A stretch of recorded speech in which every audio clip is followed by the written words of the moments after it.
नमस्कार साथियों, इस वीडियो में आप सभी का स्वागत है। जैसा कि हम सीखने वाले हैं अंग्रेजी भाषा को, जिसमें हम पढ़ने वाले हैं व्याकरण। तो व्याकरण की आवश्यकता हमें क्यों पड़ती है? जैसा कि आप सभी लोग देख रहे हैं कि हमने हेडिंग बना के डाल दी है आवश्यकता। तो आवश्यकता हमें क्यों पड़ती है? तो इसमें लिखा है हिंदी, अंग्रेजी या किसी भी भाषा को शुद्ध रूप से बोलने या लिखने के लिए व्याकरण का ज्ञान होना आवश्यक है। तो हमें किसी भी भाषा को सीखने से पहले ग्रामर को सीखना अति आवश्यक होगा। तो सर्वप्रथम हम वर्णमाला यानी अल्फ़ाबेट को समझेंगे। अंग्रेजी वर्णमाला कुल 26 वर्णों से मिलकर बनी होती है, जिसमें स्वर यानी vowel A E I O you 5 होते हैं और इन वोवेल्स को छोड़कर जो बचते हैं वो सारे व्यंजन यानी कॉन्सोनेंट 21 होते हैं। फिर हम समझते हैं शब्द यानी वर्ड। तो जो वर्ड है वो कैसे बनता है? तो इसमें हमने लिखा है स्वर और व्यंजनों के मेल से शब्द बनते हैं, जैसे खाना, फिर है गीता, फिर है आपका है, फिर है खाती।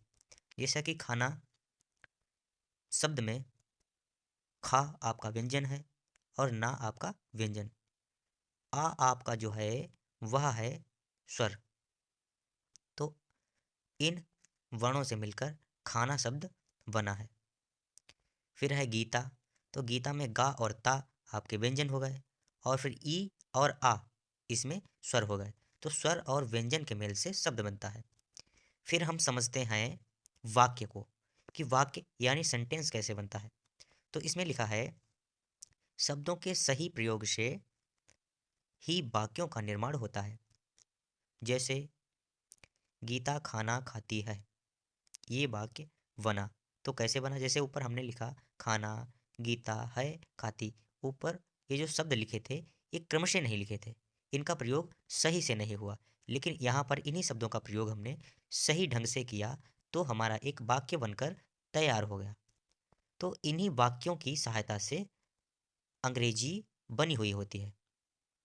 तो वाक्य आपके समझ में आ गए। शब्दों के मेल से, शब्दों के सही मेल से वाक्यों का निर्माण होता है।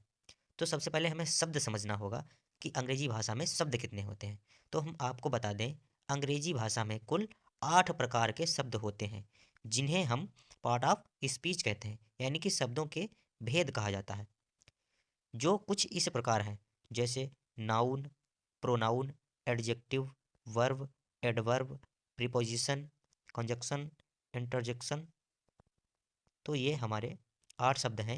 इन्हीं शब्दों से मिलकर के अंग्रेजी भाषा का निर्माण होता है।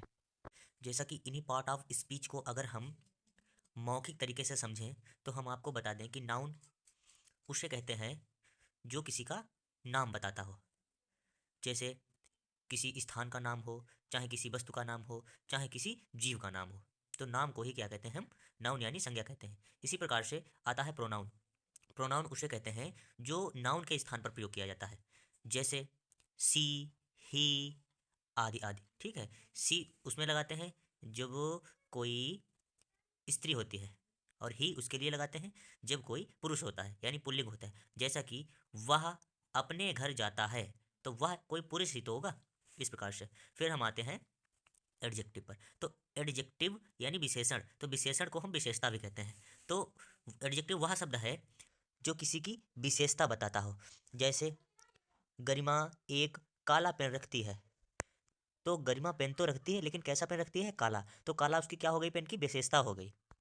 इसी प्रकार से दूसरा वाक्य बताएं कि मोहन के पास एक बहुत सुंदर कार है। तो मोहन के पास कार तो है, लेकिन वह कैसी है? उसकी विशेषता है कि वह बहुत सुंदर है, तो एडजेक्टिव उसमें बहुत सुंदर हो जाएगा।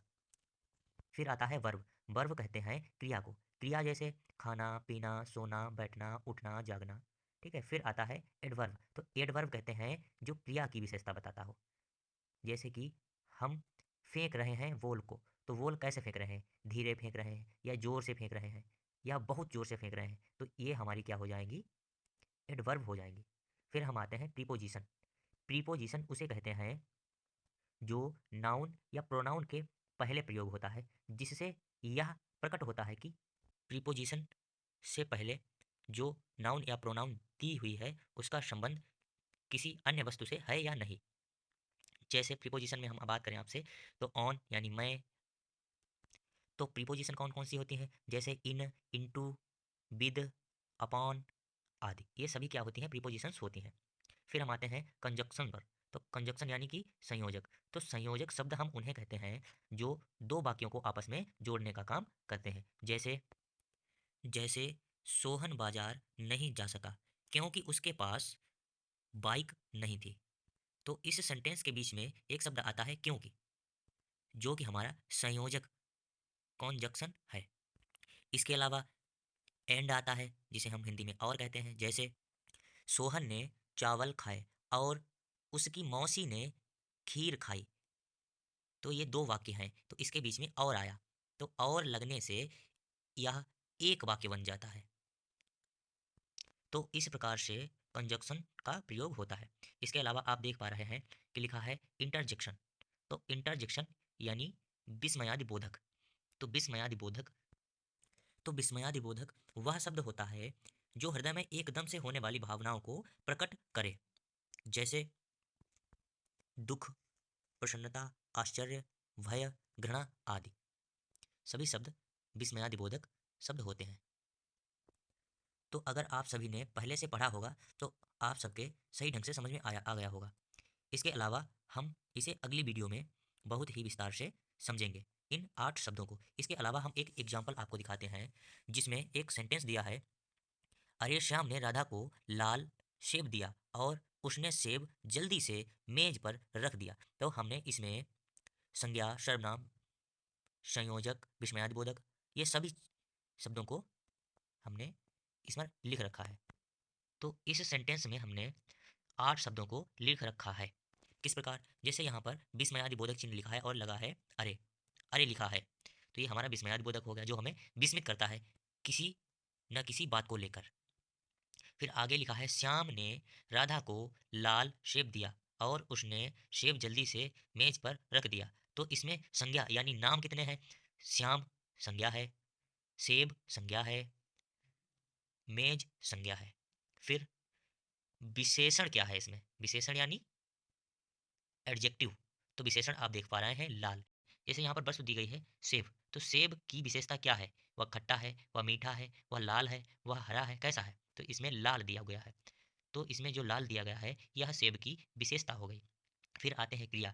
क्रिया जैसे कि देना, लेना, खाना, उठना, बैठना, तो इसमें क्रिया क्या है, दिया।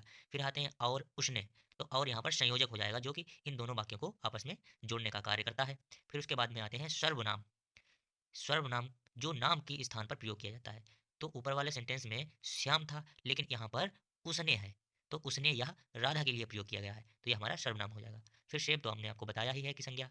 फिर क्रिया विशेषण, तो अगले वाक्य में यहाँ पर रख दिया, सेब जल्दी से मेज पर रख दिया। तो रख तो दिया है सेब, लेकिन जल्दी से रखा या धीरे से रखा, किस प्रकार से रखा, तो इसमें क्रिया क्या हुआ है, रख दिया क्रिया है। तो क्रिया की जो विशेषता बताता है शब्द जल्दी से, यह हमारा क्रिया विशेषण हो जाएगा। फिर मेज संज्ञा है, मेज के बाद लिखा है पर, तो पर हमारा जो शब्द है यह संबंध सूचक शब्द है जिसे अंग्रेजी में हम प्रीपोजिशन कहते हैं। तो अंग्रेजी में वाक्य बनाते समय यहाँ पर ऑन द टेबल लगाएंगे।